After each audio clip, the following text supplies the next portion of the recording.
ഇവിടെ മോദിക്ക് പറ്റാൻ പോകുന്ന അപകടം വാജ്പേയിക്ക് പറ്റിയ അപകടം തന്നെയായിരിക്കും എന്ന് വിശ്വസിക്കുന്ന ആളാണ് ഞാൻ. ഷൈനിങ് ഇന്ത്യ എന്ന മുദ്രാവാക്യം ഉയർത്തിയ ശ്രീ വാജ്പേയി 2004 തിരിച്ചു വരാൻ വേണ്ടി ഒരു വർഷക്കാലം മാധ്യമങ്ങളിൽ പരസ്യം കൊടുത്തു. ഷൈനിങ് ഇന്ത്യ 2004 തെരഞ്ഞെടുപ്പിൽ തിരിച്ചു വന്നത് വാജ്പേയി അല്ല, തിരിച്ചു വന്നത് ഇന്ത്യൻ നാഷണൽ കോൺഗ്രസ് മൻമോഹൻ സിംഗ്. ഞാൻ പറയട്ടെ, അതുകൊണ്ട് ഈ തെരഞ്ഞെടുപ്പിൽ 24-ൽ മോദി താഴെ ഇറങ്ങും, മോദിയെ താഴെ ഇറക്കും. UPA അധികാരത്തിൽ ഒരു തർക്കം നിങ്ങൾക്ക് വേണ്ട. അതുകൊണ്ട് ഈ നിയമം കാട്ടി മുസ്ലിം ജനസാമാന്യത്തെ ഭയപ്പെടുത്തി കൂടെ നിർത്താമെന്നാണ് ആലോചിക്കുന്നതെങ്കിൽ സ്വാതന്ത്ര്യ സമര പോരാട്ടത്തിന്റെ മുന്നിൽ ജീവൻ സമർപ്പിക്കപ്പെട്ട 10,000-കണക്കിന് മുസ്ലിം സഹോദരങ്ങൾ ഈ രാജ്യത്തുണ്ടായിട്ട് നിങ്ങൾ ആലോചിക്കണം. അന്ന് സ്വാതന്ത്ര്യ സമര പോരാട്ടത്തിൽ ജാതിയില്ല, മതമില്ല, എല്ലാവരും കൈകോർത്തുകൊണ്ട് പോരാടി സ്വാതന്ത്ര്യം നേടി.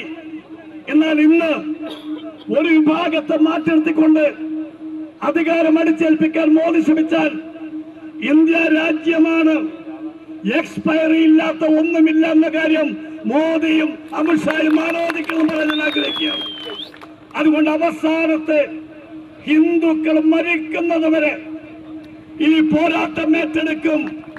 ഈ പൗരത്വ നിയമം നടപ്പാക്കാൻ ശ്രമിക്കുന്ന എല്ലാവിധ നീക്കങ്ങളെയും അതിശക്തമായി നേരിടും.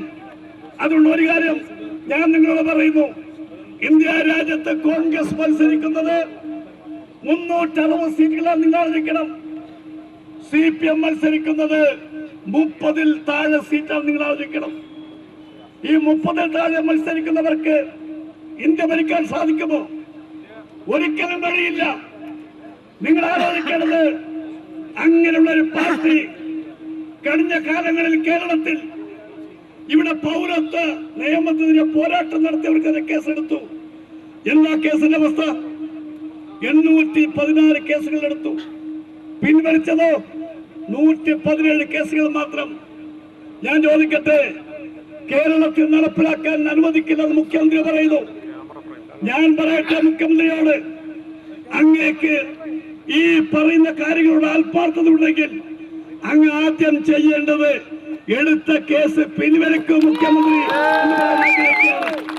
അത് പിൻവലിക്കാതെ കേരളത്തിൽ പൗരത്വം നടപ്പിലാക്കാൻ സമ്മതിക്കില്ലെന്ന് പറഞ്ഞതിന്റെ ആത്മാർത്ഥത ഞങ്ങൾക്ക് സംശയമുണ്ടതുകൊണ്ട് ഞാൻ പറയട്ടെ, വരാൻ വേണ്ടി പോകുന്ന ലോക്സഭാ തെരഞ്ഞെടുപ്പിൽ കേരളത്തിൽ BJP CPM ഉണ്ടാക്കിയ അന്തർധാര എല്ലാവർക്കും അറിയാം. അതുകൊണ്ട് തന്നെ ഈ ഒരു പോരാട്ടം ഏറ്റെടുക്കാൻ നമുക്ക് ഒരുമിച്ച് മുന്നോട്ട് പോകാമെന്ന് മാത്രം പറഞ്ഞുകൊണ്ട് ഇവിടെ ഞാൻ സൂചിപ്പിച്ച പോലെ 2024-ൽ ഇന്ത്യ മുന്നണി, ഇന്ത്യ ഭരിക്കും.